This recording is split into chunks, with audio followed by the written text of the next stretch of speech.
What's going on, great people? It is I, the home of the one and only Ashton Reynolds, and you already know what it is. It's another blessed Saturday that me and you are blessed to see, and that is true for sure in the name of Jesus.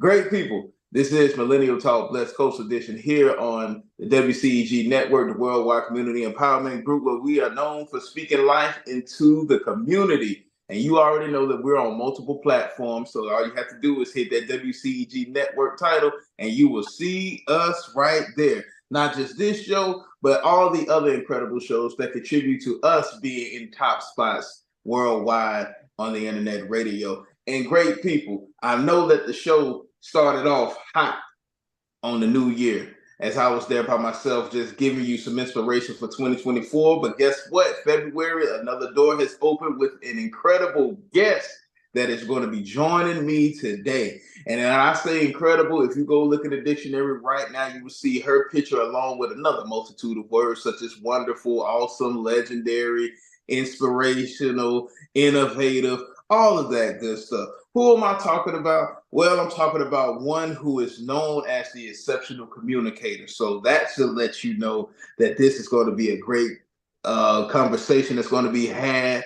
Also, she is an award-winning journalist, profound speaker, well-known spiritual leader, accomplished public relations specialist, and a doctor.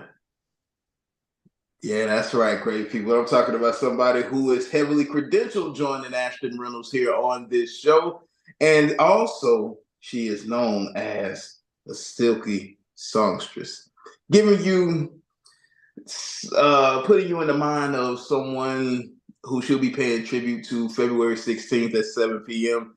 live at the legendary Ford Hall in Hateville, Georgia. Anita Baker, she put you in that mind. But listen, I had took some time to put together this introduction, but I'm going to be quiet as the next voice you will be hearing, who's going to be joining me, is none other than the incredible, the one and only Dr. Alonia Parks. How you doing? I'm fine, Ashton. I'm fine. I'm so honored and humbled. Look at you. Thank you for having me and congratulations on everything that God has allowed to happen in your life. I am so proud of you. Proud is an understatement. I mean, just an understatement to watch you from a little boy flourish into an awesome young man. I'm so proud of you. Congratulations and thank you for having me. No problem. I hope that that introduction was one that was, it did what it was supposed to do. I Yes, hope it it did. did. It did. It made me smile and it humbled me because all that I am, all that I ever hope to be, I mean, I can truly say, and my mom, this is her slogan, to God be the glory. I'm just a vessel. I'm just an instrument of praise. I'm just willing to be used wherever he sends me and whatever he tells me to do. Amen. Amen. It's funny, your mom and I think alike. We think alike, to God be all the glory for all of this. And as you just stated, you know me ever since I was a youngster. So Mhm. to be able to be here and interviewing you and being in this capacity where we're conversing about Mhm. you, it's awesome. And just this portion right here leads to the first question that I ask all of my guests right here. And it is this: despite all of the accolades that have come and are to come, Mhm. who, in your own words, is Alonia Parks? Wow. Who is Alona Parks? That's a loaded question. For the most part, and one of my best friends hates for me to say this. I said, at the end of the day, I'm just a skinny little girl from East Lake, really. Uh, and she's like, but you're more than that. You're more than that. Well, no, I'm just a person who loves God, who loves people. God has smiled on me and given me a gift of communication. I want to see people be their best potential. I believe there's good in all of us. And Mhm. so he's used my gift of communication to help bring that out of people through my writing, through my teaching, my preaching, my training, my coaching, and now through music. But without the titles and the accomplishments, I'm just an ordinary person. I'm a loving mother, grandmother. My mother is still here. She's 84 years old, a supportive daughter. My sister passed away. I helped take care of her, helped raise her kids, and now they have children. So family is big for me. My faith is big for me. The community is big for me. The body of Christ is big for me. Strangers, people that don't know Jesus, are important to me. So I'm just a lover of people, a lover of God, just a servant. Um, that's it in a nutshell. That's also right there. Looking at your credentials, I mean, that is quite evident. Has this always been you, like even throughout your scholastic years, your upbringing, has this always been you, just having the passion to help people, utilizing all of your gifts to uplift people? Has that always been inside of you? It always has been. I've never been a shy person. Contrary to popular belief, a lot of people think I like the spotlight. I really don't. Some of my best work has been done behind the scenes as a PR professional, which a lot of that I cut my teeth with your mom. God rest her soul. You know, I learned a lot under Yolanda, and so, but I've always had a desire to help. I've always been outgoing. I've been described as a go-getter. I reflect on my mom when she turned 70. We had a birthday party, and my brother, God rest his soul, he said, you know what? When my sister says she gonna do something, it's a wrap. She don't care what nobody says. She gonna do it. That's because if God places in my heart, if he places it in my heart, I'm just foolish enough to believe he'll bring it to fruition. But I've always loved people. I've always loved helping people help being able to bring out the best in others so that they can see how awesome they are. A lot of times when I'm writing, helping people with bios and resumes, we go through the motions of doing what we do, but we don't take the time to really delineate and really see how special we are. And so that brings me joy to help bring that to the forefront so people can realize it, because life, as the younger people say, life be lifing. And Yeah. as life gets to life and you're wondering, am I on the right path? You know, I'm doing this. Am I doing too much? Am I doing enough? And sometimes it takes someone to come in and say, hey, you are awesome. You are amazing. You're better than you know.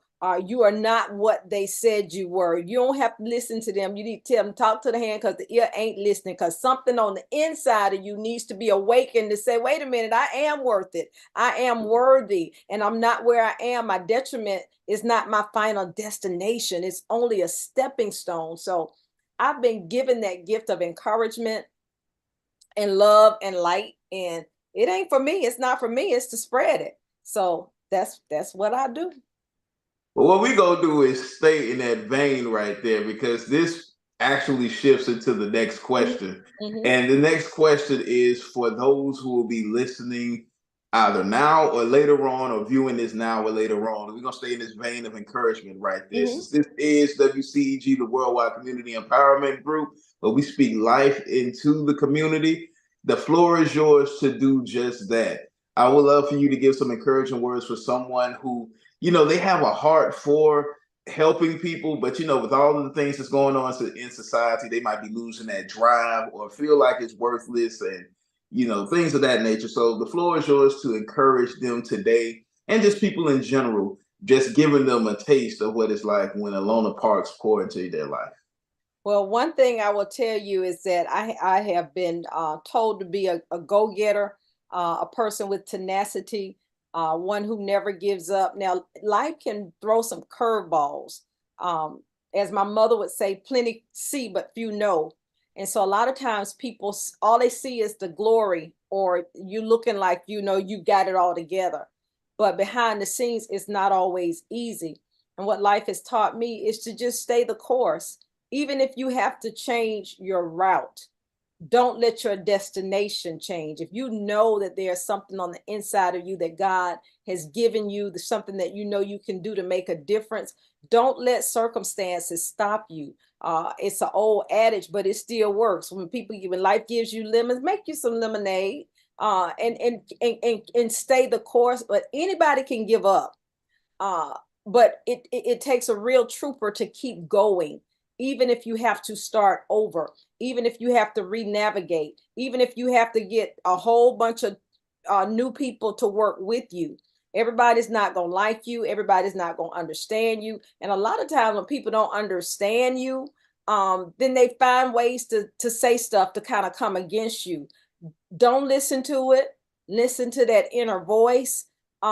Stay positive. Surround yourself with positive people. I often say those that are going to love you, they're going to love you. And those that are committed to hating you, baby, guess what? They're on a mission to do just that. Don't try to change them. Just get out of their way. I don't even entertain it. I'm not looking for yes people. I'm looking for people that will hold me accountable.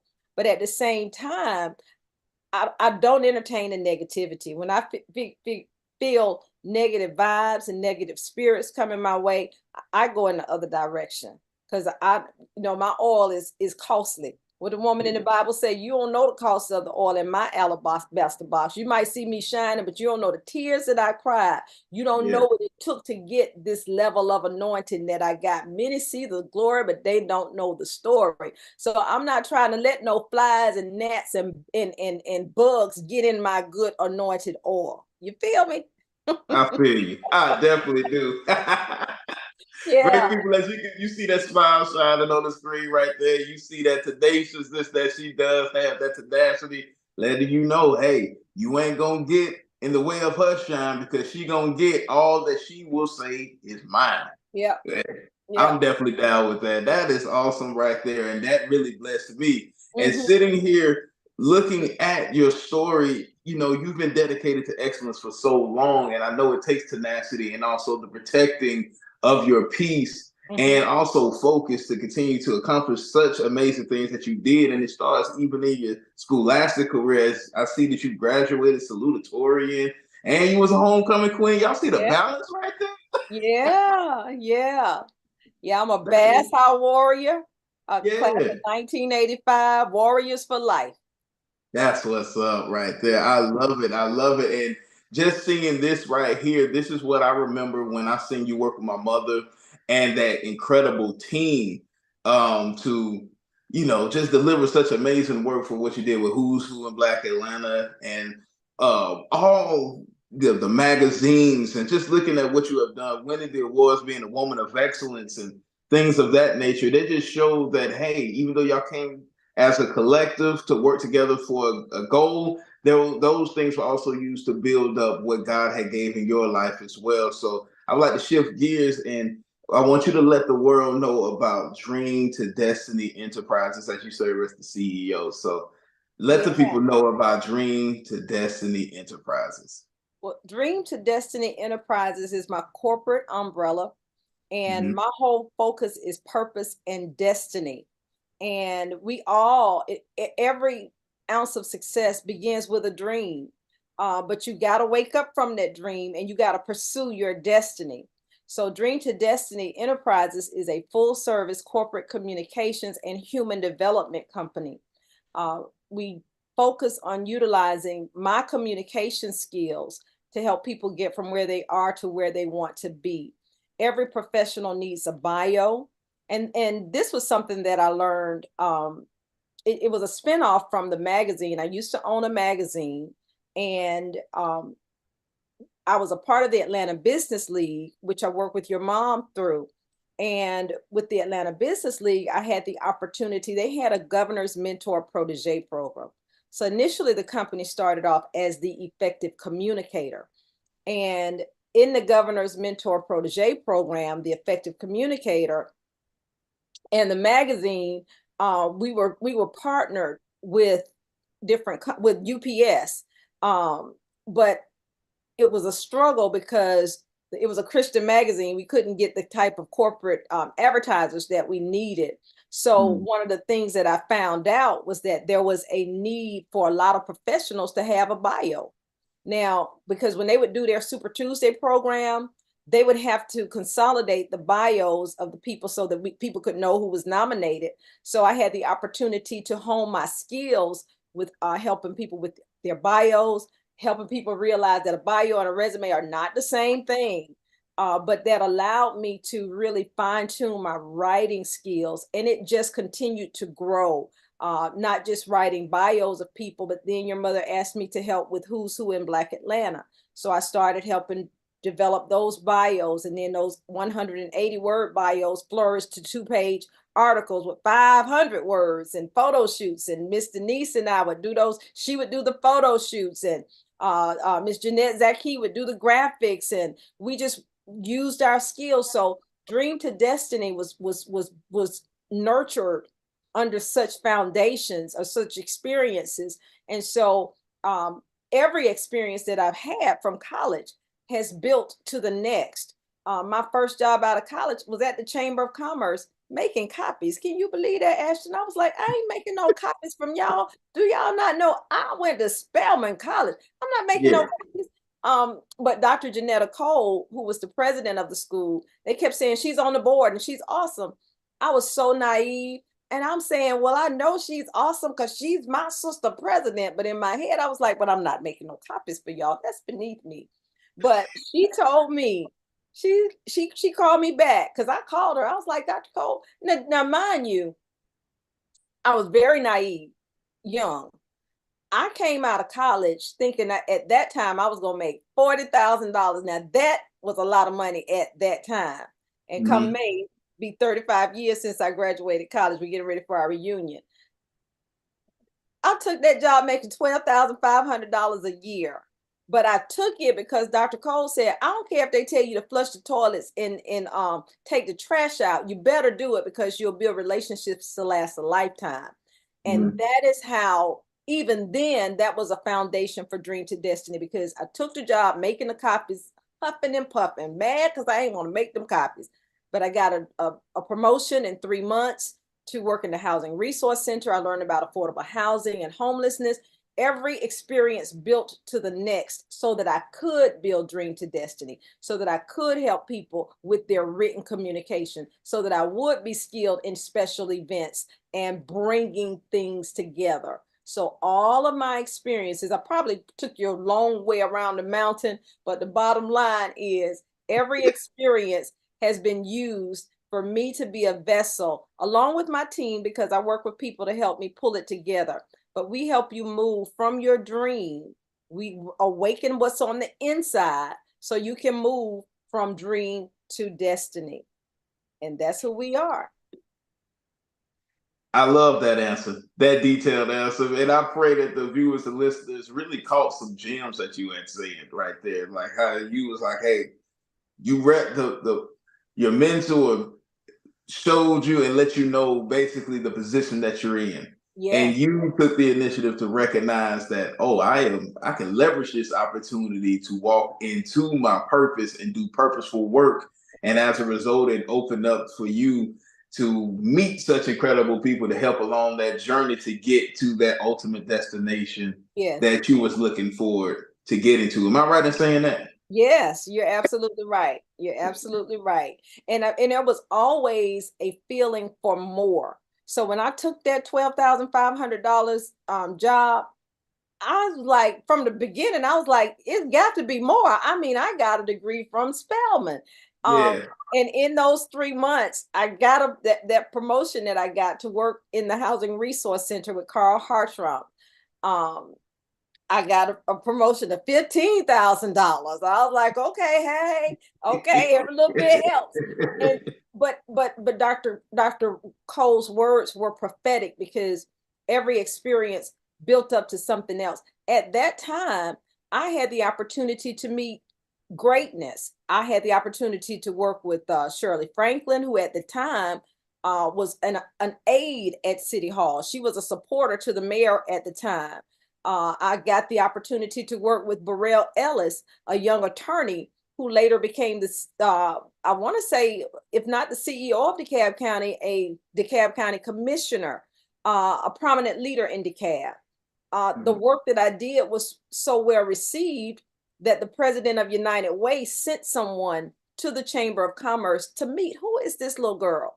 When we start our VIP initiative, we want somebody just like her. And I was so naive at that time when he sent his HR person to take me to lunch. Child, I didn't know he was testing me out to see who I really was, because the president of United Way, Mark O'Connell, had spoken so highly of me. I just knew I wanted that free lunch. How about that? So, so I went to United Way, worked with Renee Bentley, um, Delvia Hart Fisher, and I learned about the nonprofit community and how human services and how people are just a paycheck away from homelessness. It intensified the compassion that I already had for people.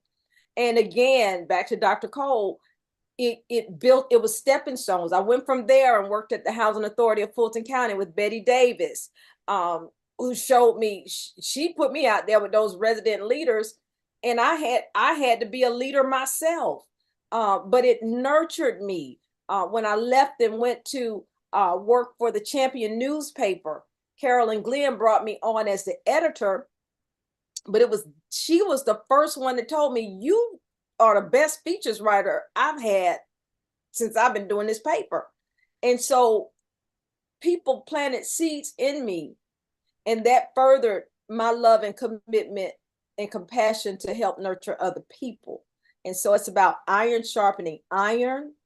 Even with you being here with your broadcast, you're reaching the multitudes. You inspire me, Ash.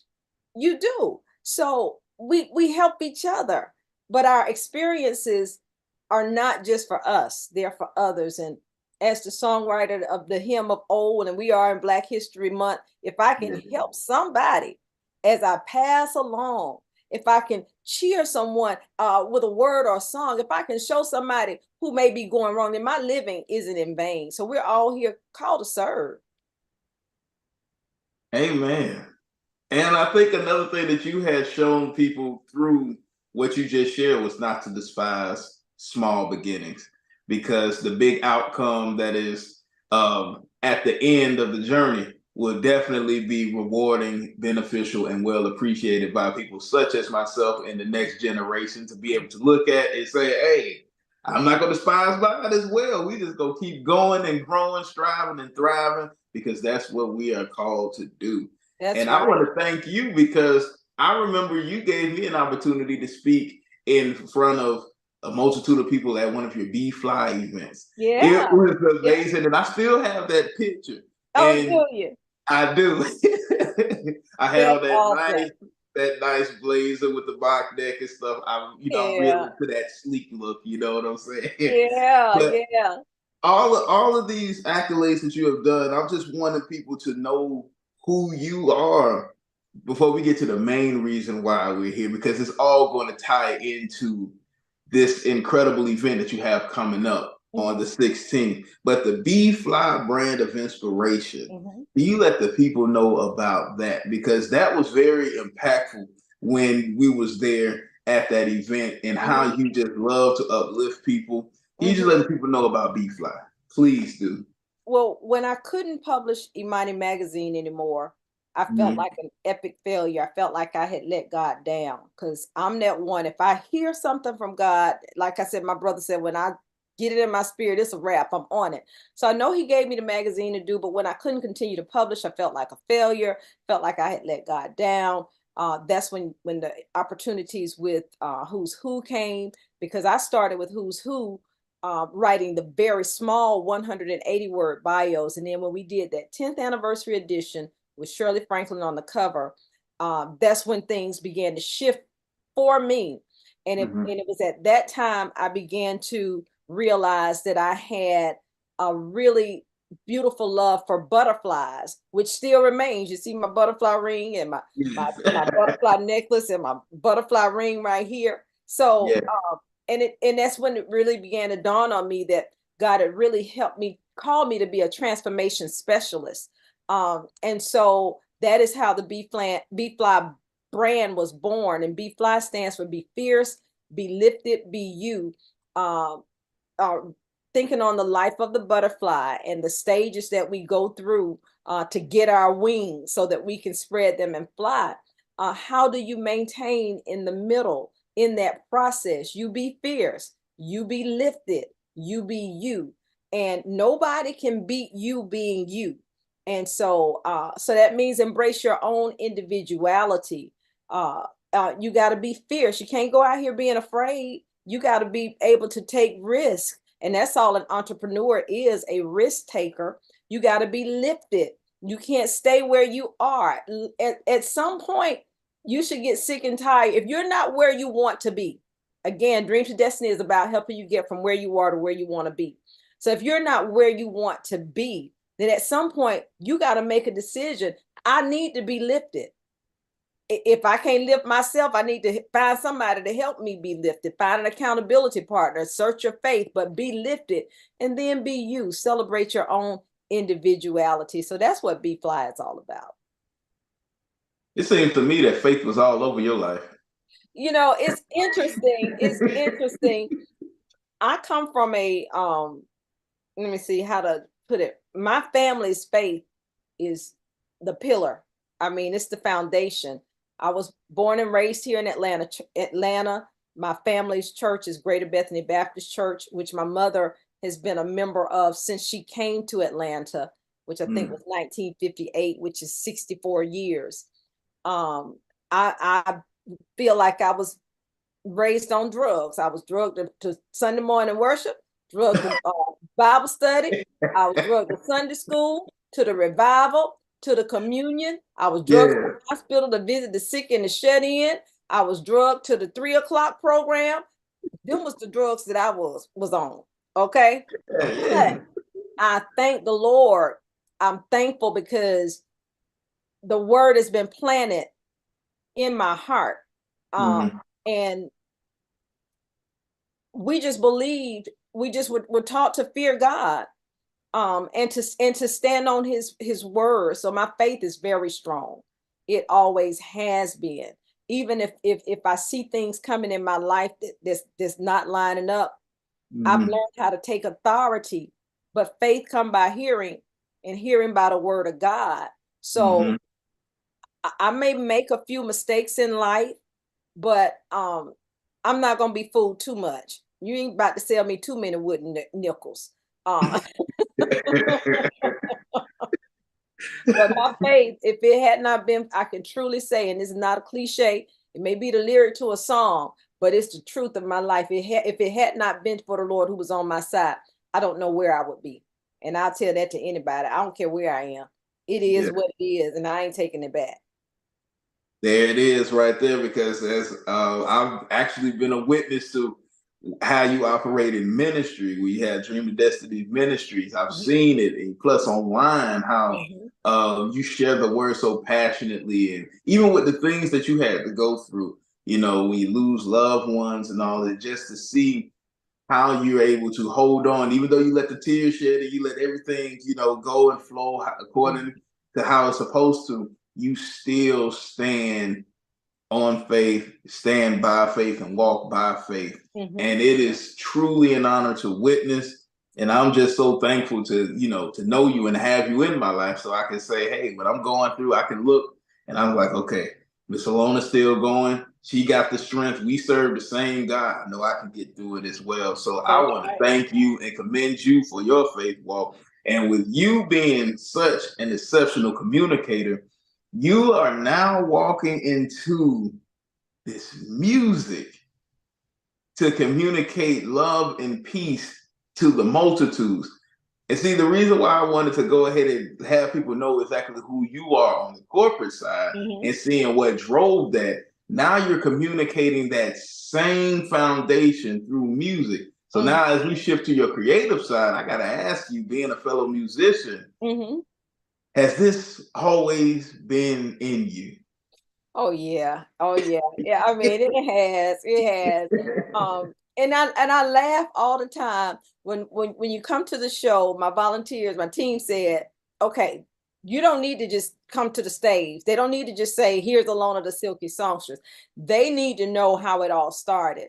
And so I'll just give you a little teaser. We'll have an intro video, and they interviewed my mom. And she used to always tell me, she's like, girl, when the choir, this was back in the day. I'm a soul child of the 70s. So back in the day, we used to march in. The choir, Yeah. the choir, the KWI, the choir.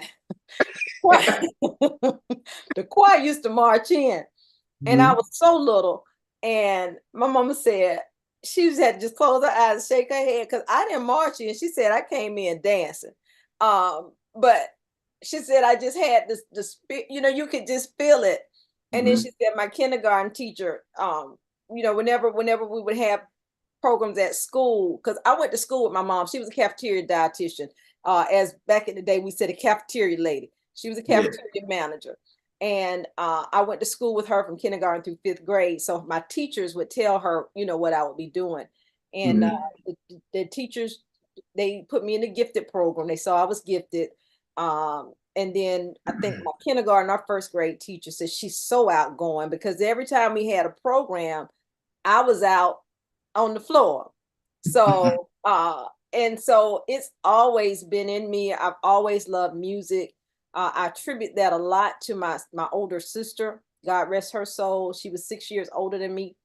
My sister was a musician. She could play the piano. She could play the oboe, and she could play the bells. Wow. All I could play on the piano with one hand was Mary Had a Little Lamb. That was it. Oh, wait a minute. I could play When the Saints Go Marching In with 2 hands, but trust me, that was all I had.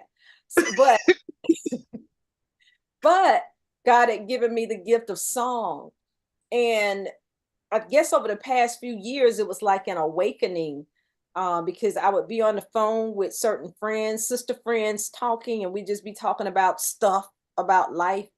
And out of the blue, we could be talking and I rattle off some lyrics to a song. And that was happening in Bible study. It was happening in my sermons and everything. And it was so funny at the home church or with Pastor Lester or even over at Love Life with Pastor Washington. If they began to try to quote some songs in their sermons, I already knew what they were talking about. Because this soul child of the 70s that used to get up on Saturday mornings and after our mama wash our hair in the bathtub, take us in the kitchen and straighten that hair. I could still smell that grease. But after that, we go in the room and turn on Soul Train. Yeah. That's where we learned to dance. That's where we learned to sing. And my sister being 6 years older than me, she was a musical genius, but she was my influence. So she could play, but I would sing, but it's always been in me.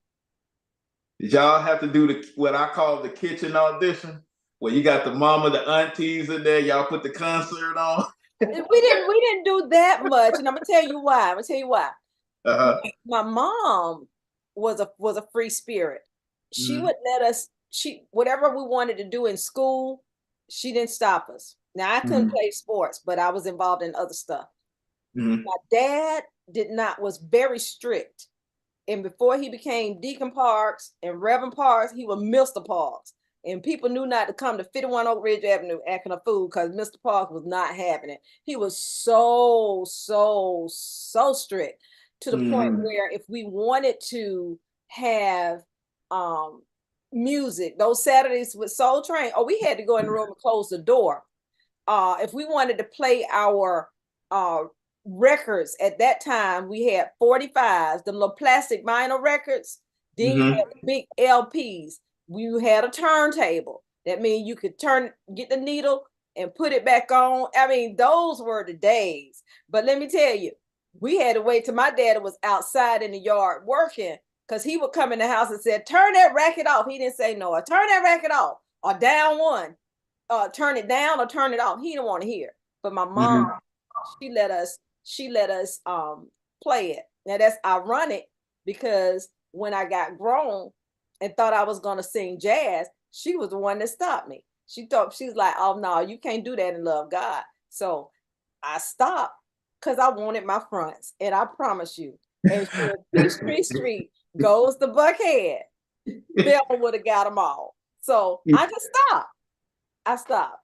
So but it's like a full circle now. It's like an awakening, and I'm so happy because it's always been in me. And let me tell you, I made a promise to God I want to use every gift you've given me. And Mm. I will never get on the stage and do anything to dishonor him. So I've lived my life by it ain't what you say, it's how you say it. It's not Mm-hmm. what you do, it's how you do it. And one thing about music, it's a universal language. Music changes everything. And Yes. so I just, when I hear the music, I'm gonna tell you a joke, Ashton. Uh-huh. I don't know if you remember watching Showtime at the Apollo. I do. Okay, so back in the day, there was this lady. We used to laugh at her because I don't care who was on the stage, but if they did good, she was always on the front row. But if they did good, she would be on her feet and her arms are stretched out to the stage like, you doing it. The music is everything. Man, when Mm-hmm. I turned into that lady, I was like, oh my God. Like when I'm in church, when I'm at a concert, if I'm feeling it, I'm up on my feet, but I can't help it. Yeah. Can't help it. That's just how it is. But so you have to be careful that when you're laughing at people and talking about people because you'll mess around and turn into them. I turned into that lady from Showtime at the Apollo. I'm like, good God Almighty, I don't even believe it. But yeah. Look, I can tell you're used to quoting them lyrics. Look, I heard you say, if it ain't what you say, it's how you say it. I was like, oh, that Marvin Cease right Yeah. I got some lyrics. Well, I was talking about my sister friends, Beth and Lady, and we could be laughing and talking, but I promise you, especially if it's something that's done got on my nerves, I Uh-huh. got some lyrics. I got Yeah, some, it is. it just come from me. But music, the music that I came up on, Mm-hmm. I came up on Shaka Khan, the Commodores, Earth, Wind and Fire, Luther Vandross, Teddy Pendergrass, Gladys Knight, Mm-hmm. Whitney Houston, all of them. But in those days, the music had lyrics. Yes. And my favorite R&B group is Earth, Wind and Fire. And so there are songs, the lyrics help you cope. Because you don't know, there are times you may not want to hear a church song. The songs that my mama and them got saved on, they couldn't save me, they couldn't help me until I got older and I could realize what they were talking about. But a kid growing up in a Baptist church and the deacon saying, "Hey, Charles, to keep I have." First of all, I thought they were saying, "Hey, Charles." Let's get past that. That's what I thought was going on. Uh, hey, who is Charles? Hey, Charles. Where Charles at? No, they saying a charge to keep I have. But now that I know God for myself, I Yes. realize I do have a charge to keep. I do have a God to glorify.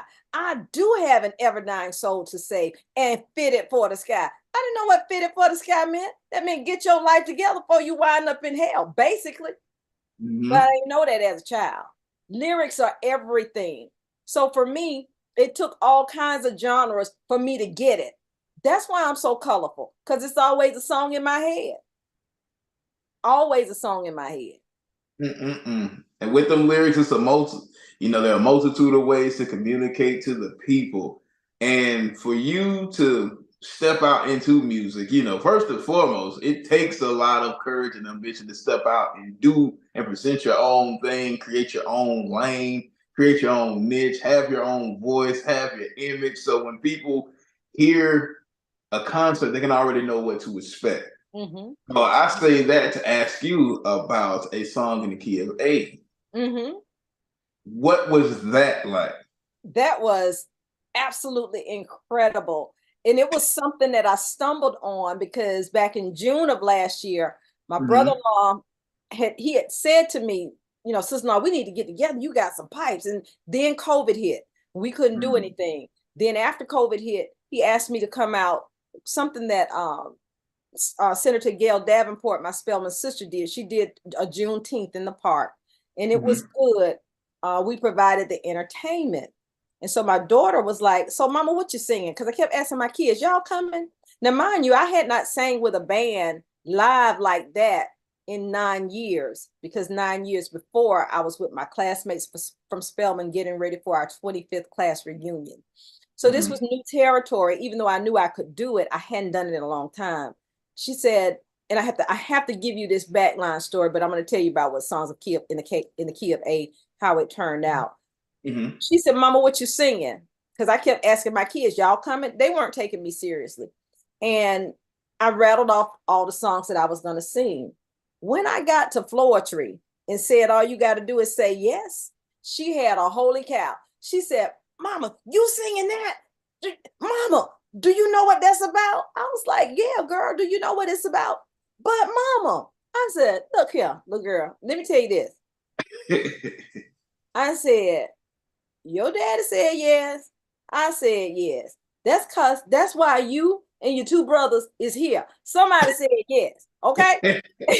So she kept saying, "But Mama, but Mom." So that made me realize a person that only knows me as Alona the writer, Alona the teacher, Alona the preacher, Alona the speaker, they may be uncomfortable with me singing a song like "All You Got to Do Is Say Yes." So when I talked about it more with my oldest son, and we were talking about how it went, I said, "Well, it was okay, but we didn't practice with the band but 2 times, and I think I could have did a little better." I said, "I really would feel good if I could sing my own songs, to my own tune." I said, I'm gonna do it, and I'm gonna call it Songs in the Key of A." Now, old heads are gonna understand that was a play off Stevie Wonder. He had an album called Songs in the Key of Life. So I wanted to do songs in the key of A, so I could sing the songs that resonated with me, and I could feel them and I could sing them. And so that's what I did. Now, we were able to do the event, and a lot of people took a chance, because the only people that really knew my love for music and my abilities to perform were those that had been with me all my life in church, my family, and my schoolmates. My business colleagues was like, "We don't know what this girl finna do, but she done talked so much about these here songs in the key of A, we gonna see." So we did it at the legendary Ford Hall. It was a great success. So much so that we're going back in February for a Night of Love, the Anita Baker tribute. Oh, you done segued it into it now. So let's go ahead and go straight to it. A Night of Love, the Anita Baker tribute. Yeah. I'm excited. Back in the day, I thought I was Anita Baker. I had the Anita Baker Hallie cut. I used to wear my little black, and the only thing I hate about that era is that we didn't have the cell phones like we did in those days, because I really would have liked to capture some of those moments. But after singing in talent shows and doing different things, Anita has always been my favorite R&B female artist. People, used to say little thing, "Well, we don't know what she said." Well, forget that. Go to Right On magazine and get the magazine, and all the lyrics are gonna be right there. How about that? But what you're not gonna do, you ain't about to be talking about my girl, okay? So I love her music, I love her voice, and I have picked a plethora of songs for A Night of Love, and it's gonna be good. It's not just for married people, single people, and for people that just love music. What I envision is that when you hear your favorite song, just go on and get up and dance and just have a good time. I mean, we live in a crazy world. People killing people, there's wars going on, people trying to figure out what they're going to eat. Music changes everything. So we're going to have a good time. Oh, my goodness. The Anita Baker tribute. I love Anita Baker as well. I know I wasn't gonna say nothing, but you had, you said for all the old heads that remember Stevie Wonder, the music that played in my house growing up. Yeah. That's all I can, when it comes to music, that's all I had to listen to. And so rap was last. And I try to tell people that, rap was the last genre I ever got into. So I learned how to rap on a multitude of genres, from jazz to R&B, blues, reggae, classical, all of those. The latter I just found on my own. But it's Okay. like when you have Phil Perry playing in the house, Isaac Hayes playing in the house, it's the emotions that they evoke. And I always wanted to personify that anytime I stepped on stage. Mm-hmm. And so when that happens, and it was authentic to me, just like how you said with the songs in the key of A, Mm-hmm. that's when it started to translate. That's when you start ascending, and that's when all of the doors start opening. And I say that because for you to be embarking on this one right here, and you're so excited about it, riding the momentum from a song in the key of A, I can only imagine what is to come after A Night of Love, the Mm-hmm. Anita Baker tribute. And I'm going to try my best Mm-hmm. to be there and I see hope that. you can. Even though we had spoke and I was like, hey, I might be hosting an event that evening. I'm gonna Yeah. see what I can do because I, Anita Baker, that's an artist that I hold in high regard. And when I saw the flyer, I was like, man, you really embodied it really felt like, oh, this is about to be an Anita Baker show. And I'm just saying that. I'm just saying that because that's how I felt when I saw it. I was like, yeah, I could see this actually being a success. Because it gave me that feel like, oh, this is an Anita Baker concert. So Mm-hmm. for those people who want to attend, Mm-hmm. just give them the information and let Okay. them know how they can, get there and things of that Yeah. nature. Yes. Well, we're selling tickets online at alonasings.com, and that's ALONIASINGS.com. I have to spell it because there is a silent I in my name, even though some people still call me Alonia because they see that I, but it's silent. So it's alonasings.com, ALONIASINGS.com. We wanted to make it attainable for all people. So there are 3 levels of tickets, but there really is not a bad seat in the house. The higher, it's 3 ticket levels, but the higher level you get, the more benefits you get. We're going to have food. It's the ultimate dinner dance date event. And we're raising money for Spectrum Autism Support Group, which is a cause that's very near and dear to my heart. It's just going to be a fun night, Ashton. I just tell people, just go online, get your tickets.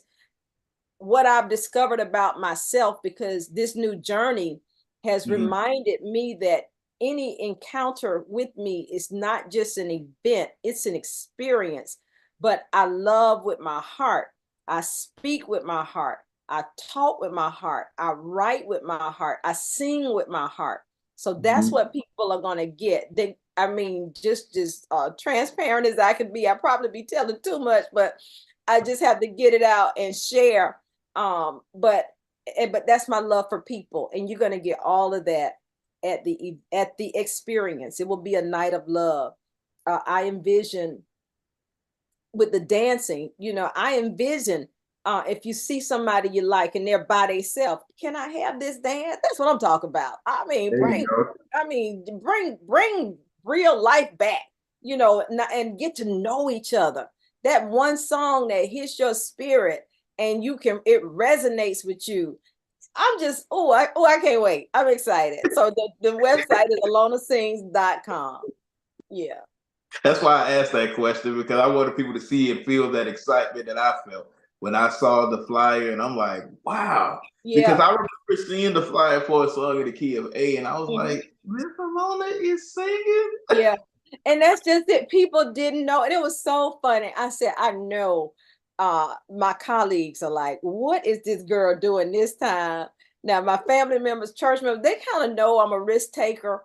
But Yeah. my business colleagues were like, well, we didn't know. What's up with that? We didn't know. But music it's my heart. My music teacher was interviewed. You'll see her on the intro video. Business colleague was interviewed. My mom was interviewed. And a lifelong friend who actually grew up in the church choir with me and stayed across the street. But he know all my business. And so, but he was able to articulate the very being of who I am. And I'm so excited. I'm so grateful. I'm so humbled. And I'm so glad that God could trust me with this. Because like I said, I ain't never gonna get on those stage and do nothing to dishonor him. because I represent him, but I think he trusts me enough to represent him wherever I go. So I'm excited. I'm excited for you as well. But this next question right here is one that I would want to call the on the spot question. Okay. So this isn't Anita Baker tribute, right? Mm-hmm. What is your favorite Anita Baker song and why? Wow. There are so many, but I will tell you. I'll tell you what, I'll give you two. I'll give you two. Okay. I'll give you,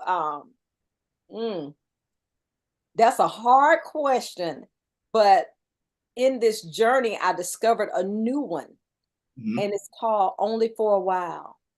And it speaks to the things that we go through, and we just, we in the valley, and it just seemed like life is so unkind, but the reassurance is it's only for a while. Well, guess what? That parallels with the word that weeping may endure for a night, but joy comes in the morning. So that's one favorite. I guess the second one will probably be Sweet Love, because I'm a passionate person. And whenever God sends whoever he has for me, that Boaz, I ain't gonna even say Boaz, because if I'm not mistaken, Boaz died a few months after him and Ruth got together. So look, whoever that gentleman is that he has prepared just for me, is going to understand that I love with my whole heart. So with all my heart, I love you. And so there are a lot of them, all of them are favorites, but I would have to say Sweet Love. I hope y'all caught that she dropped the lyric right there now. Yeah. I hope y'all caught that now. Yep. That's the first line. For all of my youngsters that's watching it, that's the first line. Mm-hmm. For the first line that you hear. Yeah. So, and that's a song that in my band we play a lot as well. Anytime we do Anita Baker, that is definitely one that gets played.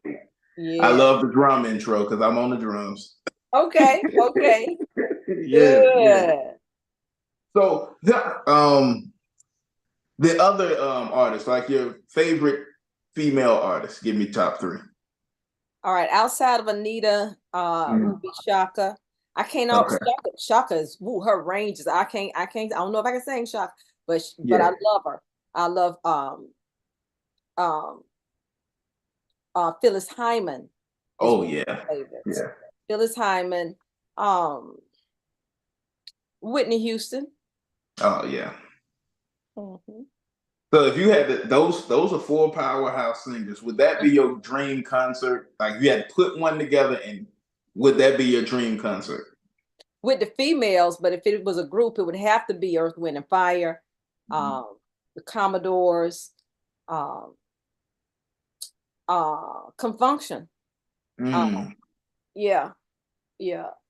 And then I like a little Blue Eyed Soul. I can't forget Michael McDonald. So those are some good ones, but I just a lot of old school. Yeah. That is amazing right there. Yes. Yeah, you really on that music right there. So I take it that anytime you put on a performance, it's gonna bring that feeling that was back then when they were performing. Am I right in saying that? Yes. And I think we need to get back to that. I don't ever want to be so heavenly minded that I'm no earthly good. And I think that this event is going to actually be a blessing to, I don't want to say some stiff Christians, but some Christians don't know how to go out and have fun. If you don't believe me, think about some wedding receptions that you've gone to, and everybody doing this electric slide, and the saints sitting there looking at each other. Can I get up? I don't know how to do that. You ain't got, again, God ain't, listen, for those that looking for me to be on a pole twerking, that ain't happening. Right. We would not be doing that. No. But you got to know how to be in the world, but not of the world. Music is a universal language. And in college, they teach you how to have social graces. You can go out. Now, I don't drink nor smoke. I don't like the taste of alcohol, and I don't like the smell of smoke. But there are people that do. But they may not know how to do things in moderation. So this really will be an example of how to go out, have a good time, and not act a fool, and just enjoy the music. That's what I'm all about. That is definitely facts, y'all. She is really all about that. Yeah. Ms. Alonia, just look, from the questions that we asked at the beginning of the show and all the way to now, you have definitely been able to navigate two different separate careers and do it gracefully. Like, what was the key, and what's the key to being able to do that? Because I know there's probably a multitude of people who want to do exactly what it is that you're doing, and that's do something that they've always desired to do, but they feel a little restricted due to the fact that there will be some gradual changes that they will have to get used to. Being the ultimate risk taker, what are some words of encouragement or some advice that you would like to give to those who are trying to transition careers to do what it is that they've always aspired to do? I think the bottom line of it all is to hold on, but don't just stay in a holding pattern. The Bible teaches that faith without works is dead. So first of all, you gotta know that you have a purpose. So I don't know who I'm speaking to today, but if somebody's told you that you're not worth anything or you're not good enough, cancel that. Miss me with all of that. You tell them, miss me with all of that. From this point on, I have a renewed mindset that says I am enough. I'm good enough. May not be what you need, but I'm good enough. Hold on to that belief and then fortify it. Surround yourself with people that will encourage you, that will support you, that will cheer you on. But you gotta believe it. Where I am with music right now and where God is taking me, I had to activate my faith. It wasn't enough for me to say I'm gonna do it. Something had to be stirred. So every path, every step that I've taken, I had to be willing to nurture it.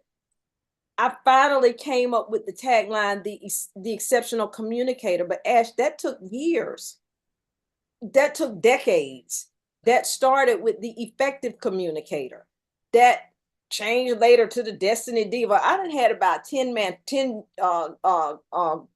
catchphrases for who I am. But now finally God has said, no, I'm the exceptional communicator. And I'm okay with knowing, you got to know yourself. I know God has given me a gift of communications. And so when I understood that and understood that I didn't have to be in a box, it made it easier for me to flow in it. Now it's hard. I will not lie and say, oh, it's easy. No, it's hard. You have to work hard. You have to pray for sure. Ask God to order your steps. You have to stay connected to him and you can't get off course. You can't allow anything and everybody to speak into your spirit. People won't see what God sees. They ain't supposed to. They was not talking. He was not talking to them. It was, what is that? A and B conversation. So if you don't get it, you can see your way out. But when God is speaking to you, you got to hold fast to that. You got to trust, but you got to be willing to make the sacrifices. I've lost many nights of sleep. I've been in marriages where there was a desire to be supportive, but maybe not the ability to know how to be supportive and understand all that God has placed in me, understand my drive. And so sometimes things end up fizzling, but if God has given it to you, you gotta stay the course. You gotta find balance. I try to live by God first, family second, and everything after that. And it took me a long time to realize God first didn't mean I got to be at the church every time the door opened. For a season, I thought that's what that meant. But God first meant that I had to have a relationship with God so I can hear him and he could talk to me and talk some sense into me with my headstrong self and lead me in the path that I need to go. So when you have that relationship with God, he will show you where you need to go. He will put people in your path. I couldn't make it without my faith. I couldn't do anything without my faith. So when you see me, it's faith in action. Because trust me, I done went to God like, is this what we supposed to be doing? How this happened like this? Why you let me do this? What? and he talked back to me, but my faith is key. And I know that's a lot of answers to one question, but these are the things that I've had to gravitate to. Stay focused. You never learn enough. Surround yourself with people that know more than you, and stay in your lane. When I was publishing Imani magazine, at one time I was trying to write articles, lay the magazine out, sell ads, put the magazines in the store. That was too much. I had to at some point said, no, I need a graphic designer. No, I need this, I need that. I need somebody to come in and proofread behind me. You can't do everything. Learn what you're good at, learn a new skill, and learn how to designate. Because otherwise you'll burn out, you'll get discouraged. But one thing about it, if you can look up, get up. There will be times when you may have to go another route. There may be times when you have to just start from scratch, leave some things and some people behind, but whatever you do, don't give up. Don't give up. Anybody can give up. Anybody can give up. But if you know beyond the shadow of a doubt that there's more, that there's better, then God is counting on you to do what you can, because He's going to always do His part. He never fails. He always comes through. And a lot of times we saying, I'm waiting on God. And He's like, no, partner, I'm waiting on you, because I ain't never late. So what you gonna do? Because I did my part. What's wrong with you? And so we have to get up off of it, dry them eyes. Again, that metamorphosis, that butterfly was once in a cocoon. That butterfly was once closed up. But through that process, through those tears, through that pain, through people lying on you, through people not understanding you, and people so in discord because they don't understand, or the fact that you're still alive when they know full well you probably should have lost your mind by now, or you probably should have checked out by now, but you still here. You still got to keep going. You keep going. And God is faithful. I'm a witness.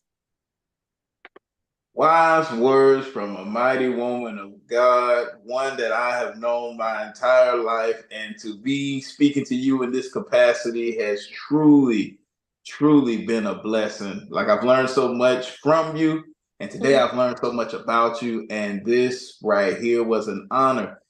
Great people. This is WCEG, the Worldwide Community Empowerment Group, Millennial Talk Koast Edition, where I am your host, the homie, the one and only Ashton Reynolds. And I had an incredible time speaking with Dr. Alonia Parks. I know I would call her Miss Alonia. I called her that my entire life. That's fine, sweetie. That's fine. You know, it's just an honor. And before we wrap this show up, I want everyone to know how they can get in contact with you, how they can stay connected with you, and how they can keep following you as you continue to take everything to another level. Thank you. Thank you. Well, I'm on social media. I have a lot of Facebook pages. The main ones are Dr. Alonia Parks, then Dr. Alonia Parks, Roman numeral 2, and then there's Alonia Sings. And then you can find me on Instagram at Alonia Sings, and Twitter at Alonia Sings. And then Twitter is Dr. Alonia Parks. Instagram and TikTok, you can find me at Alonia Sings. I do have a YouTube page. You go in and type in YouTube, and then the forward slash is Alonia Sings.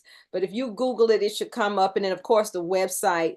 And then if people want to know more about my journey prior to the move to the music, they can go to dralonia.com. That's DRALONIA.com. And it tells basically the things that I've done professionally. And I always feel like people support or do business with people that they know, like, and trust. And with me, pretty much what you see is what you get. Again, I love people. I love helping move people from dream to destiny.